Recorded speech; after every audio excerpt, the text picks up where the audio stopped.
2026 has been a year where secrets have come out of the dark, and K-pop Demon Hunters isn't any different. When you watch the movie, you thought it was just some sweet and colorful animation that kids love, but it's a lot more than that. There are so many secrets hiding behind the colors and cuteness, and in this video, I'll be going through all those secrets. From the fact that Zoe might be dying, to a secret that shows that Guima is the devil himself, down to Meera being involved in a bad relationship with someone you would never expect. And there's a secret I will reveal at the end of the video that will break your heart and mind. So find a seat or a wall to rest on, like and subscribe, let's dive in. Let's start with something you probably didn't know about everyone's muscular favorite Abby Saja.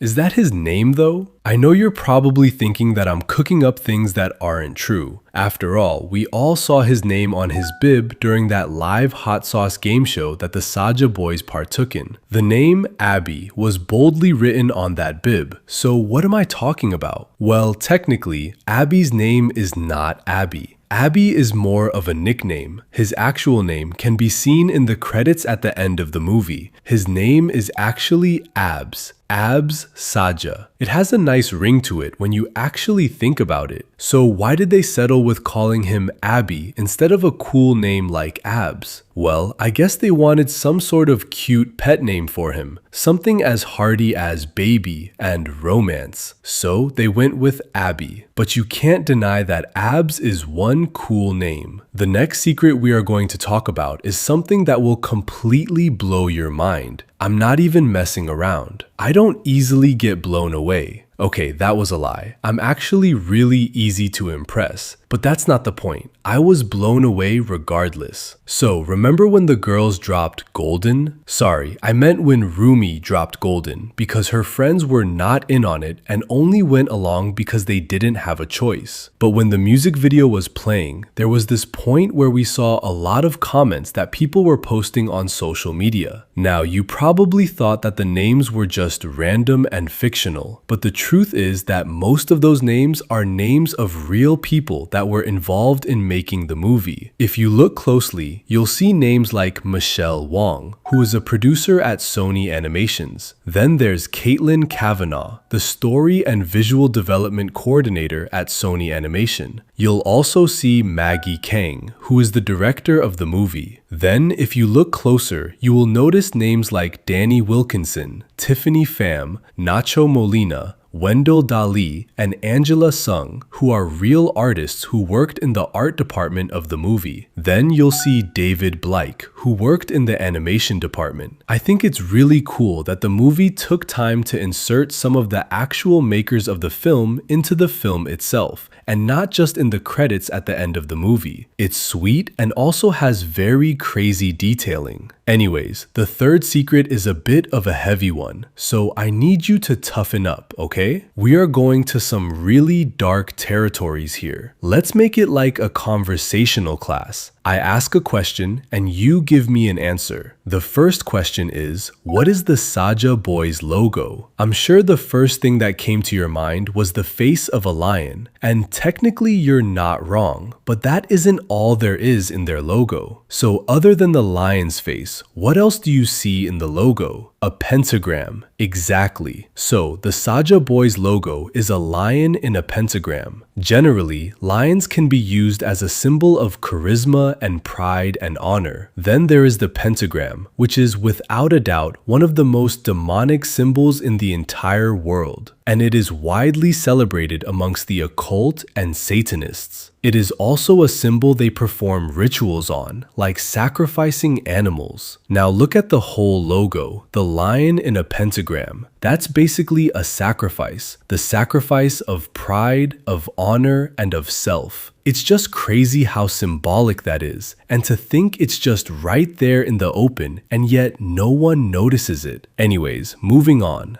The next secret I'm going to be talking about is one that has caused a lot of arguments online. So we all know that the goal of every demon hunting group is to seal the Hun Moon completely. So why is it that in hundreds of years, none of them have been able to do that? Like, we've had a lot of powerful groups. I mean, the very first group of demon hunters battled Gui Ma in person. Do you know how insane that is? They went hand to hand against the king of demons, defeated him, and sealed him and his legion of demons in another world. So why is it that throughout their lifetime after that, they weren't able to seal the Hun Moon completely? Some of you might think that they needed a lot of human souls to connect with their music, and since their reach wasn't that wide back then, they couldn't do it. Which brings us to huntrix. They are the ones with the highest possibility of making the seal permanent. These girls have millions of fans around the world because of the internet. So why haven't they still been able to seal the Hun Moon? Well, it's simple.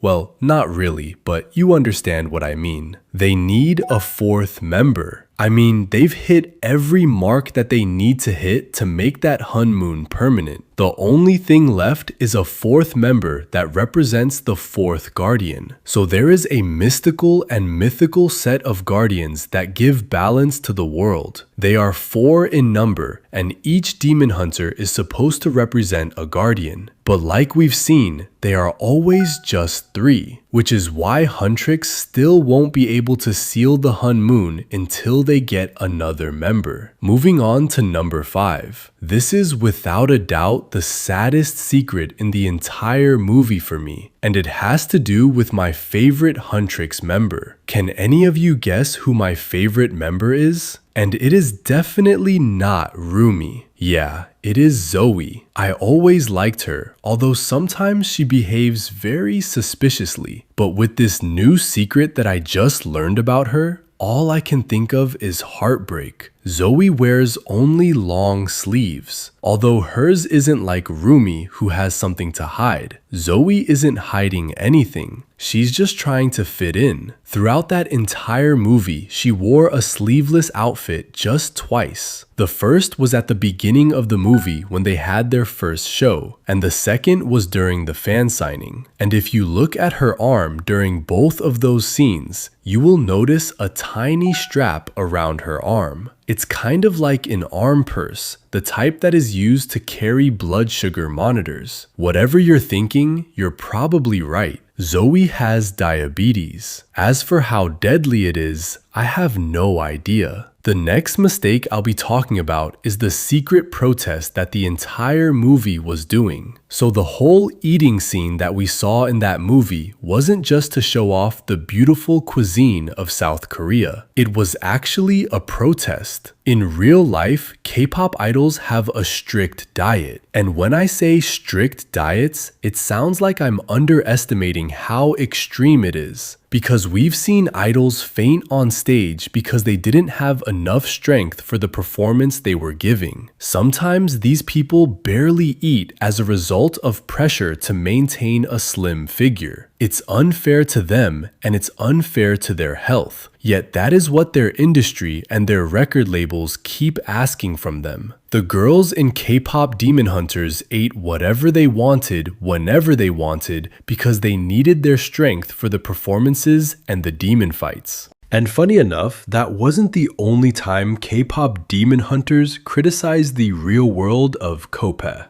I'm sure the first time we all heard the names of each of the Saja boys, we were like, who in the world bears such a name? Well, what if I told you that each of those names served as critiques for different things the K-pop industry does wrong? Now, Mystery criticizes how the industry handles privacy. Privacy basically doesn't even exist for idols. Fans want to know everything about them at every point in time.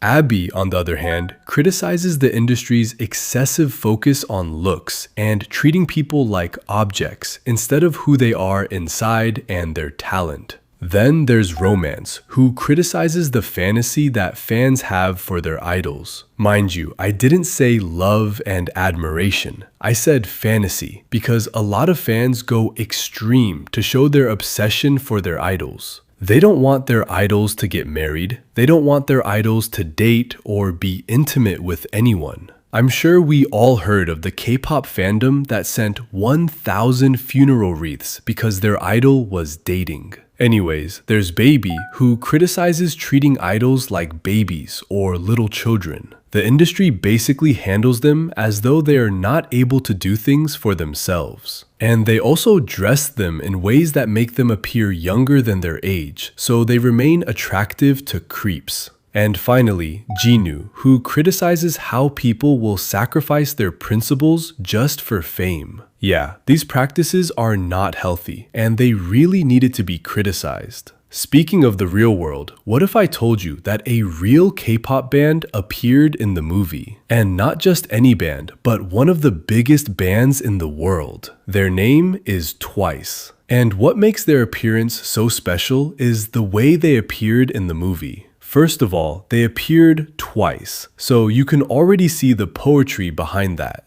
Then, the first time they appeared was when Bobby showed Huntrix that they were topping the Billboard charts. Twice was number 2 on the Billboard. And the second time we saw them was backstage at the Idol Awards when the girls ran through a hallway. There were 2 posters in the hallway. The second one was a poster of Twice. Cool, right? Anyways, the director of this movie made another appearance that a lot of people didn't notice. And this one happened during the fan signing. How did that happen, you might wonder? Well, let's take a look at that scene where Bobby brought his phone over to Meera and Zeoi to show them edits that fans were making of them. I want you to ignore all the other edits and focus on the one about Roomie and Jinu. If you look at the account that posted Ru Jinu, it was named mag_Kang24. And like I've mentioned earlier, the name of the director is Maggie Kang. So you see how that tiny detail was slipped in there that no one noticed, even though it wasn't even hidden. Then there is this secret that was well hidden inside a performance that distracted us from it.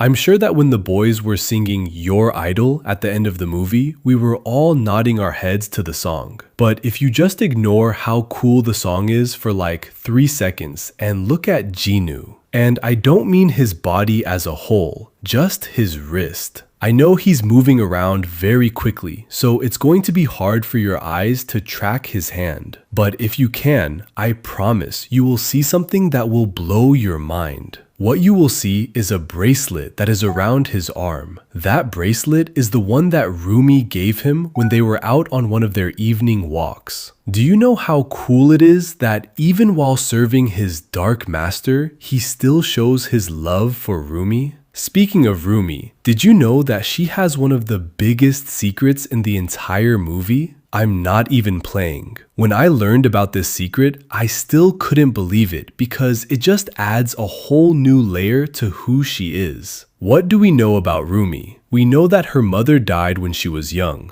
But what we didn't know was that her mother actually gave birth to 2 children at once. So Roomie is a twin. She has a twin sister out there who is a pure demon. What I mean by that is that she has clearer demon features than Roomie. And it is just so mind-blowing to know that someone like that exists out there. But what happened to her? Well, to know what happened to Roomie's sister, we have to go back to what happened to her parents, which makes the 12th secret. We all know that Roomie's mother married a demon, even though she was a demon hunter. But what you didn't know was that one of her teammates found out and wasn't very happy about it. That teammate in question is Celine. And I kind of expected her to not be accepting of it. After all, if I had been brought up to hunt demons all my life, I wouldn't just suddenly accept that my friend was in love with one. But what Celine did is something I never had expected. She tried to kill Roomie's demon father, and when Roomie's mother didn't let her, she killed both Roomie's mother and father.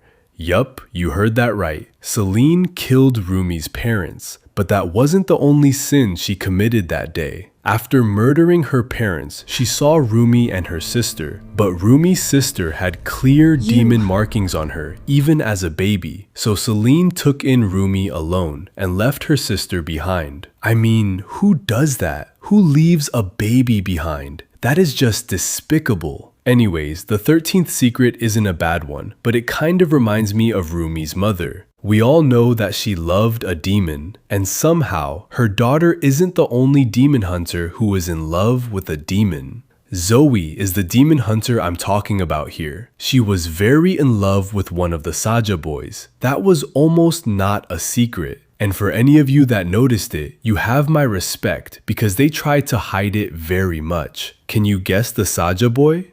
It is Mystery Saja. We all saw the way she giggled when he sat beside her during the fan signing, and we saw the way she looked at his poster and thirsted over it when they were writing the lyrics of Takedown. That girl was in love. So sad to see that it didn't end well. Moving on, what if I told you that the Saja boys revealed their demon form to the world during the Hot Sauce game show? It's that kind of secret where if you blink, you miss it. But honestly though, it really happened. You just have to slow the movie down to catch it. It was after Baby Saja had won the competition and Huntrix was made to come down from that slide. They crashed into the bowl of balls and they saw the Saja boys looking at them with this evil smile on their faces. That was when the boys revealed their demon selves. Because if you look into their eyes, you will see that their eyes shifted from their human eyes to their demon eyes right in front of everyone.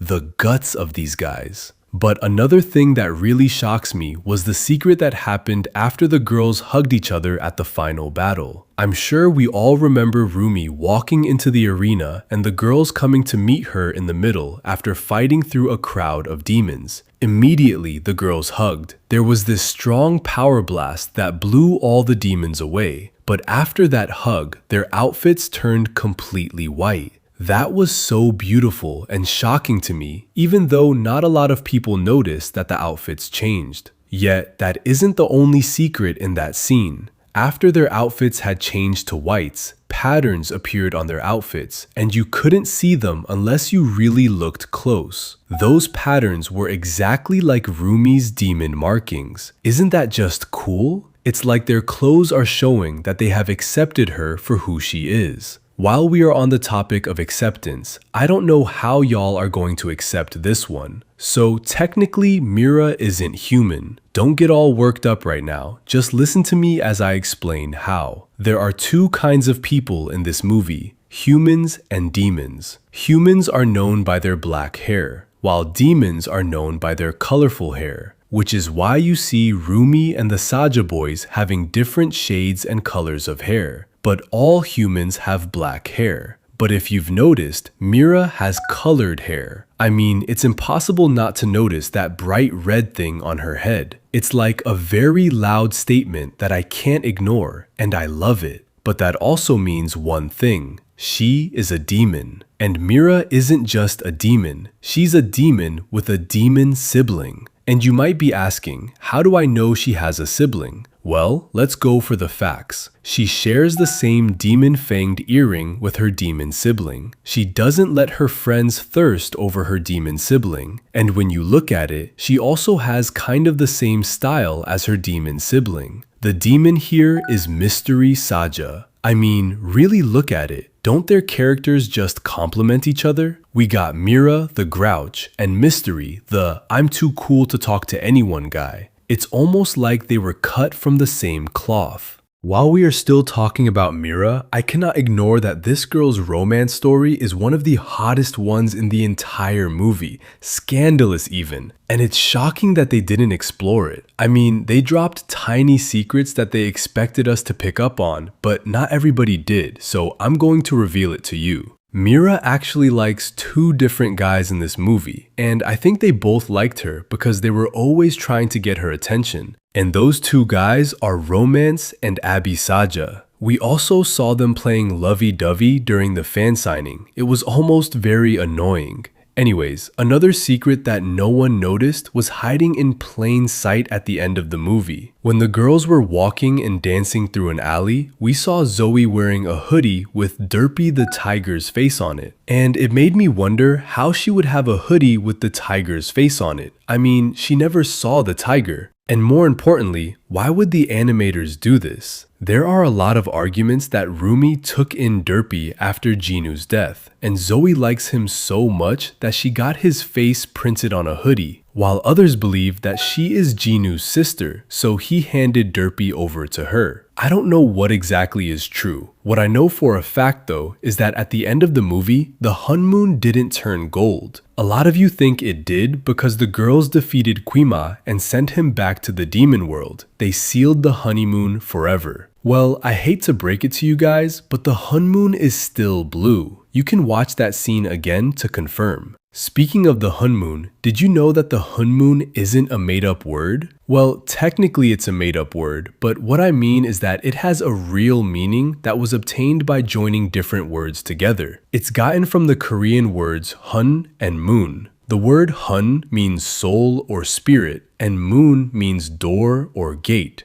Now, putting the translations together, you get two meanings, soul door and spirit gate. Cool, right? Well, that's not the only cool hidden meaning in the movie. The Saja boys get their name from a meaning that will just make you shiver. So everyone thinks they got their name from the Korean word saja, which means lion, and technically they kind of do. But then there's a second word they got their name from that just shows how two-faced the entire group is. And that word is Chosong Saja, which literally translates to Grim Reaper, who is a messenger from hell. Just thinking about it, it is mind-blowing that the actual demons that were sent as messengers from the king of the demon world himself happen to have a name that translates to messengers from hell. Crazy. Moving on, whatever you thought you knew about Quima, the king of demons, is nothing compared to what he actually is and what his name actually means. To understand him properly, we have to take a look at the Korean dictionary. The name Quima is gotten from the Korean word makwi, which literally translates to devil or Satan. Do you know how cold it is that the king of demons in K-pop Demon Hunters has the same name as the king of demons in Christianity? If I ever made a list of the top 10 coldest names, Quima would be there. The 24th secret is probably one of the sweetest ones in the entire movie. It happened in the scene where Huntrix met the Saja boys for the first time. When Roomie saw Jinu, her eyes lit up, and there was this wonderful song playing in the background that just made the entire moment feel more magical. There is a secret behind that song that many of you don't know. The name of the song is Love Maybe by Mellowmance, and it is part of the original soundtrack of the Korean drama named Business Proposal. And the male lead of that drama is the voice actor of Jinu. See how cool that is? Connecting two worlds in such a beautiful way. Remember the secret I said I would reveal to you at the end of the video? Well, we are here now. This secret was shown in that scene where the girls went to the healer's shop, and to be honest, it answered a lot of questions for me. Just take a very close look at the wall of pictures. There are two I want you to pay attention to. One of these pictures is Healer Han with 4 boys, and the other is him with one of the boys. Who do these boys look like to you?